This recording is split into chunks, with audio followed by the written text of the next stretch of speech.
Hi YouTube, it's Aid up here in the woods again for Dale Skidmore's second-hand tyres channel. How are you all doing? Hope you're well. I think it's the 17th of December now, so I'm getting in my December overnighter. I sort of set myself a quiet plan to do at least one a month through the year.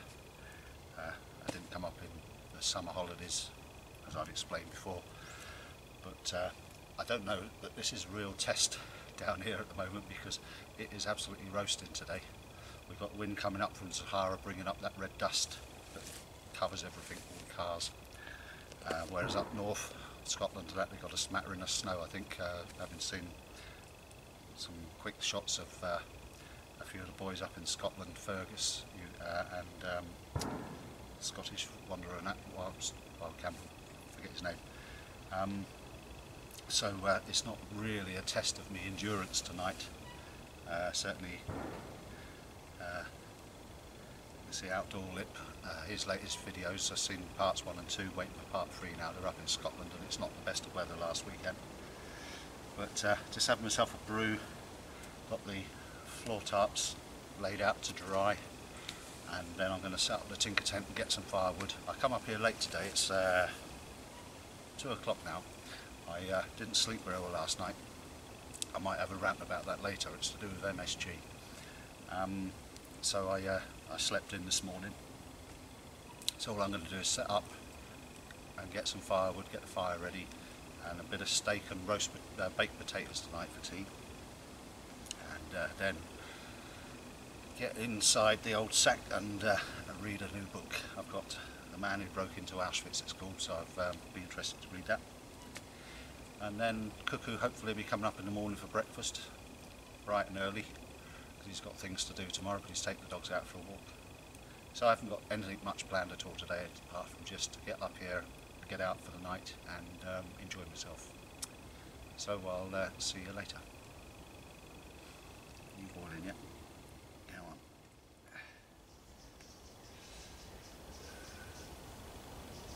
Well, I'm all set up. Got the mat just inflating itself now. I'll lay out the sleeping bag in a bit to air, fluff up. The fire's all laid, pan's ready, got my steak and my spuds and the Bergen ready to cook later on. It's just coming up for 4 o'clock, should be dark in about half an hour, so I'm just going to chill out for a bit. One thing I do plan to do tomorrow, and I've been having a look around today sussing out some likely candidates, is to get some wood for making some walking sticks. I made this one well over a year ago now. It's the right height to use as a pole for a lavu, and I find it invaluable for walking around to and from here especially, and up the hills and anywhere else I go. It's a nice weight and it swings with me, and it's a nice handy thing to have. And I've been reading a book just recently and watching some videos on the internet on YouTube, and I fancy collecting a few staves and seasoning them for about a year or so, and then making some sticks with them, maybe do some steam bending handles on them and things like that. So I'm probably going to do that tomorrow in the morning before I go. I might pack up and then have a wander around, because I've sussed out about 3 or 4 different staves that I can take, and it doesn't do the hazels any harm because they throw up new shoots from where you cut them off anyway, and if you cut them off nice and clean with a slope so the water can run off, you ain't going to do the tree much harm. It's traditionally hazel and chestnut were coppiced in this way to make all sorts of things, from sheep hurdles and fencing to walking sticks, and in fact the National Health Service walking sticks are chestnut staves they made from, and now of course they're all aluminium, but if you see any walking sticks in charity shops, whatever, like as not, they're National Health ones, and they are made of chestnut, which again is a coppiced wood. So I've set myself a minor target to saw up a couple of free staves tomorrow. I don't want to take too many home because I've got to carry them and that, but if I collect a few wherever I go, then I can start having a go at doing it next year. It's a long-term project. But, I mean, this one I picked up, it was deadfall, or it was sawn off on the ground. But I stripped the bark off it and sanded it up and oiled it last year, and it doesn't seem to have done any harm. I tried straightening it out, but it went a bit wonky again, but maybe that's because it wasn't seasoned. But it's a nice thing to carry or to walk with. So I'm going to have a go at doing that. Right, I'll get back to you later if I've got any news. If not, I shall see you in the morning. Cheerio. So the good old upside down fire going again. Takes a little bit of tender care in the early stages in this weather because the wood is still damp, but it's sort of got going now. I said earlier on about I slept in this morning because last night I made like a chicken curry soup sort of thing with one of those sauce pots, you know, the glass jars with the sauce in, and I'm a bit allergic, so's Kath, to MSG. If you have something to eat in the evening, you sort of have a terrible night with hardly any sleep and you're vibrating all over. It's bloody horrible. And even some of the packet rices that you boil in the bag for 2 minutes or in the microwave have it in. So when we find one that's got it, we tend not to buy it anymore. But this was Balti or something, I don't know, from Aldi's, and that sent me off last night because Kath went out for a meal for Christmas with her workmates, so she didn't have the same thing, but certainly it set me off. So it was 5:30 this morning and I was still awake. So hopefully tonight, there's a critter buzzing around in here. Hopefully tonight I'm having bakies and steak, so it's all natural. I should get a good night's sleep. Got to be up early in the morning for when Cuckoo comes up. Not like last time when I slept in until after he got here. But I'll get the fire going for him and we'll have some breakfast when he gets up with the dogs. Yeah, there's all sorts of additives that go into food, and we try and avoid as much as we can. We mostly eat fresh food anyway, but you can't avoid using certain things. It's like the government's on about taxing sugar and in foods and things like that. The solution always seems to be to put the price up rather than actually legislate to limit the amount of these things that go into food, because I'm sure you don't need that much sugar. A can of baked beans, I would eat a whole normal sized can of baked beans on toast for a meal, and that's got more than the recommended daily intake of salt, and it's got sugar in as well. Instead of legislating to put the price up, they should be legislating to limit the amount. That's my view anyway. And things, you know, there's a lot of chemicals that go into stuff. Doing this, you can't avoid taking some along with you, if you know. But it would be nice to think that we could reduce those things out of our diet rather than increase the price of them. It never worked with me with fags. I said years ago, when fags got up to £1 a packet, I'm giving up. For goodness knows how much now, because I smoke roll-ups, but certainly that one never happened. Anyway, I'll speak to you later. Well, I feel I can open my head up high now, alongside all you boys and girls further up north, where you got all the wind and the rain and the snow and the cold, because it's raining now. I've just had the most beautiful bit of steak and the baked potatoes wrapped in foil, 50-55 minutes in the fire, absolutely done to perfection, gorgeous. And I've stoked moved fire, the logs around a bit to get a bit more fire. It's toasty in there. I still haven't got a jumper on. I've just got a long sleeve and a short sleeve t-shirt on and some long johns. They're I think they're Danish Army ones from the war that Funky Prepper was raving about, so I had a look, and they're only about 15, 17 quid, something like that, for 3 pairs, and they're extra large. They fit me ever so well, and they're cottony sort of material, and they're very, very nice. So I just thought I'd let you listen to the rain for a bit.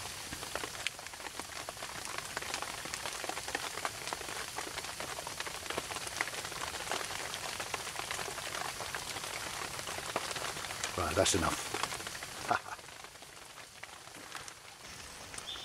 Morning everybody. Morning. A cuckoo came up like he promised with the dogs. They've been having an argument over whose sausages they are in the frying pan. I think the lurcher likes. They're renowned to be thieves, apparently, them dogs. Well, he did steal your dinner, didn't he? He did, the yeah. other week. Yeah, he stole the wife's sandwich straight out of Did her he? hand, yeah. Oh yeah. And as soon as we put this frying pan on here, Straight there, wasn't he? straight over, yeah. Yeah. I must say, that video you made was fantastic. You liked it, did you? Mate, I was laughing my head off at the end. Oh, well. It was, It's good when it ended. It was really interesting. The way you made them pegs was good. I had to find out about it. I knew about them Yeah. for long enough, but I had to find out. There's only one film on YouTube of a gypsy making them up at the Appleby Fair, and him and his missus, she's peeling them and he's making them. Right. And that's the only video, so there's only 2 videos of them being made that I can ever find on YouTube, and one of them's mine. Oh, right. So, Yeah, so I was impressed with the way you were making them. It was like you've been making them for years. well, you know, my great-great-granny was a gypsy. Was she? Mm. Did she teach you? No.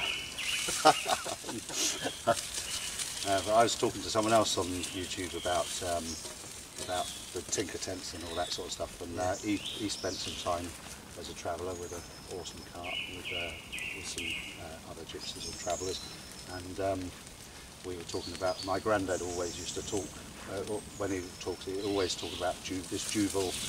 It was a woman, and the Juk was a dog, and you know, like that thing about chavs. Yeah. Where everyone's going, oh, where's this chav thing come from? You know, from the Pringle Nation, like. And we've been used to that word ever since we were little, because a chav or a chavvy is a kid. Yeah. And you'd get a sherikin if you were told off. You'd get a sherikin and all that sort of stuff. So there's always been, you know, like those words been used sort of around, certainly around where. So meaning's changed a little, isn't it? Like some of the words changed. Yeah, well, The chav meaning's now just means a bleeding chav, someone with yeah. a tag on, doesn't it? Who's wearing Yeah. Pringle Yeah. scarves and things. Or it did do a few years ago, but they sort of things come into common usage. I don't know if this is in camera shot, but I'm actually cooking chipolatas. I bought some chipolatas up again. I'm not sure actually. I think the corner of the And tender we're might be going in there. to have a chipolata. About time to put the bacon in as Yeah, well, get isn't it? some bacon, mate.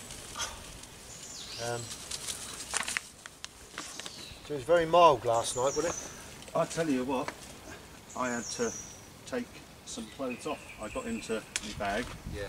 and I was in my trousers. I didn't wear the jumper, but I was in my trousers and I had to take them off. Just had the long johns on, and then I opened the bag up so I could let my feet out because my feet were roasting. Right. It was just so warm. Yeah. Lovely and mild, isn't it? Yeah. This time of year. I feel a bit of a cheat sometimes. I've been out camping in December, but it's actually like bloody. It's warmer than it has been in Yeah. earlier in the year. There's not a great deal of heat in this fire at the moment. No. I brought that knife up. Well, you know I brought it up. But Yeah.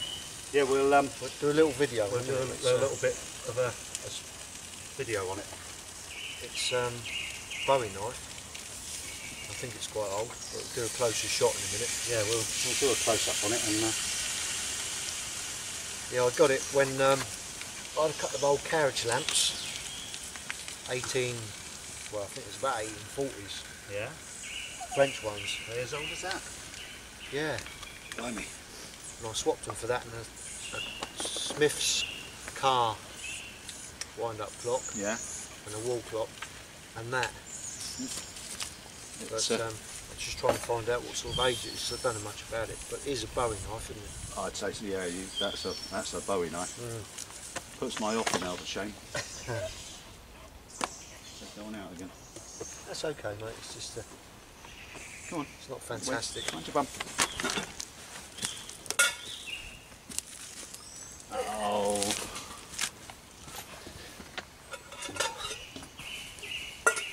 Yeah, the end of your video when them bloomers went up.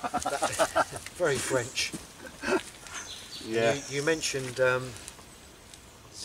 pence. Keep 0 pence. So, I mean, as you know, I don't look at a lot of these videos. I do look at some YouTube stuff, but it's to do with my sport I like.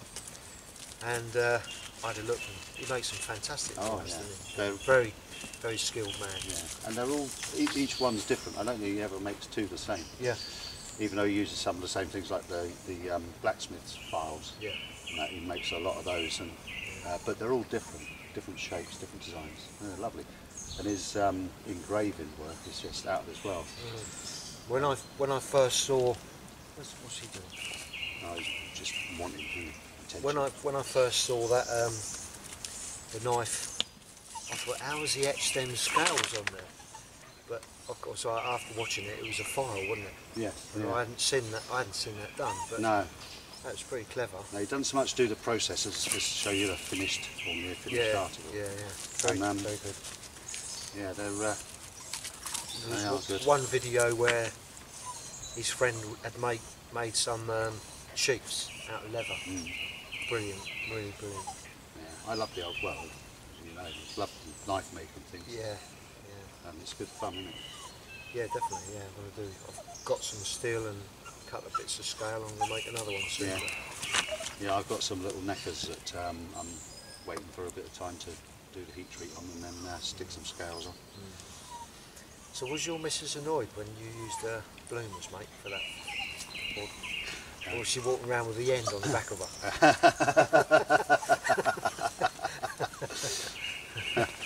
I just usually say no. No on the front? No on the front.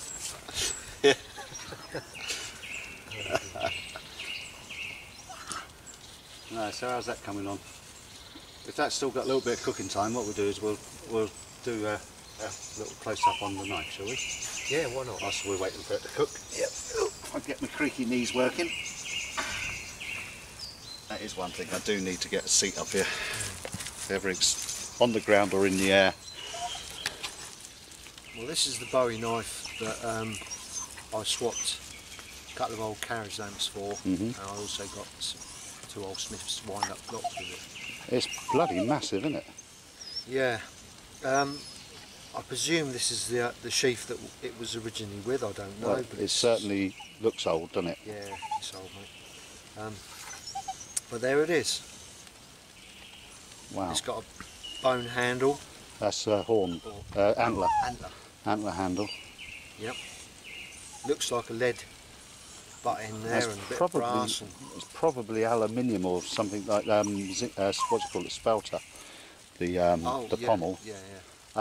I did watch a video. There's a company in America that's been making knives like that for donkey's years, and they cast the pommels and that out of, and bolsters as well, which is the front end of it, out of aluminium in their workshop. Right. And they, I don't know if it's that company as such, but they use antler for the handle as well. But that's what do you reckon that is? It's a good 10 inches long, that blade, isn't it? Easy. I'll only exaggerate. Yeah, it must be 10 inches. Good 10 inches. And a clip point, that's called. And it's got the channels down the sides. These? Yeah, I can't remember what they're called now. Something to do with blood? Blood groove or something. Yeah. There's some workings there. Yeah, some jimping on the back. Yeah. But it's a lovely old knife. I've got no idea of the age, so if anyone's got any ideas, I'd be interested to know. I'm not going to use it, but I think it's just something I want to keep, really. Yeah. Although saying that, I might use it. It balances well as well, doesn't it? Yeah. Perfect, look. Lovely. Yeah. Yeah, it's a good knife. I'm pleased with it.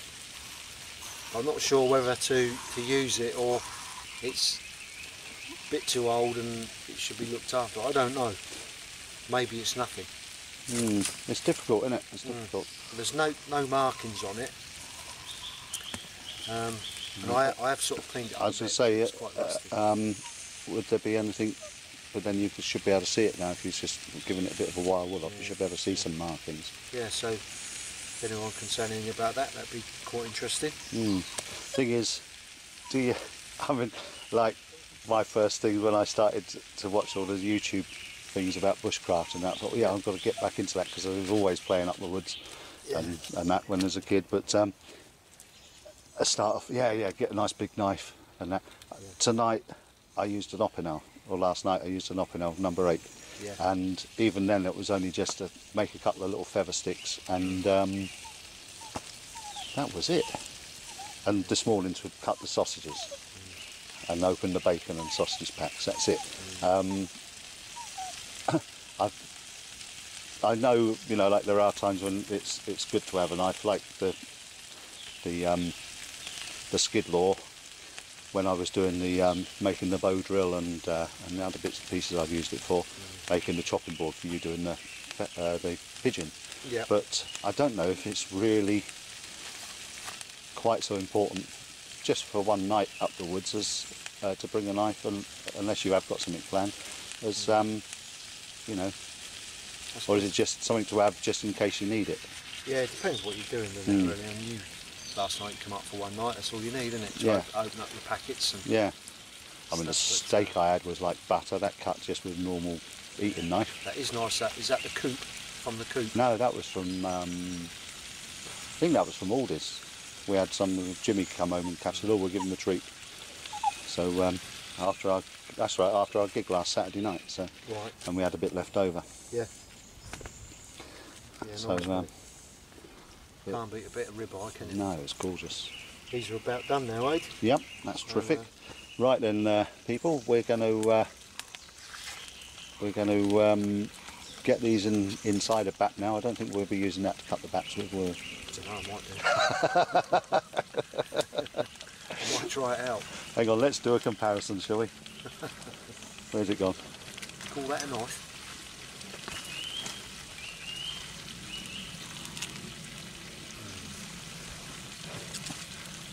Yeah, look, we're tooled up.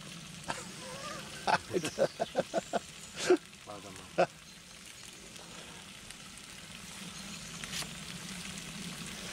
Yeah, especially now I've got that saw.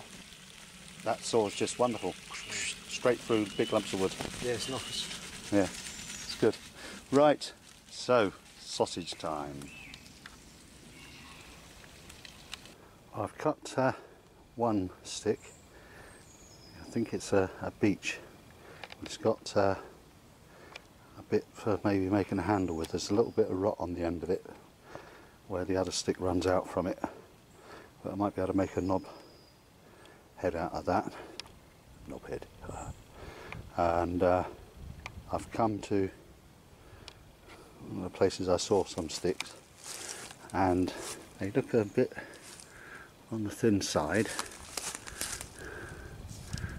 A bit thinner than my thumb, but they thicken up nicely down to the base. There's a couple here, one with a thumb grip on the top, but they taper nicely down to the base, so I might cut those too and see what they're like. I saw a crook the other day that was probably about as thick as that one, and it was very solid because it had been seasoned, and they turned the top over, so I might even leave this bit here on it so that I can maybe turn a handle out, steam a handle out of it at the top, the hook. So I'm going to cut them now, and then I should be on my way. There's the big old oak trees, beech trees there. This is probably the last time I'll be up here before Christmas. So have a good one, and I'll probably see you in the new year after this. So happy Christmas everyone, and a happy new year as well. It's going to be a good one, 2016. See you all later.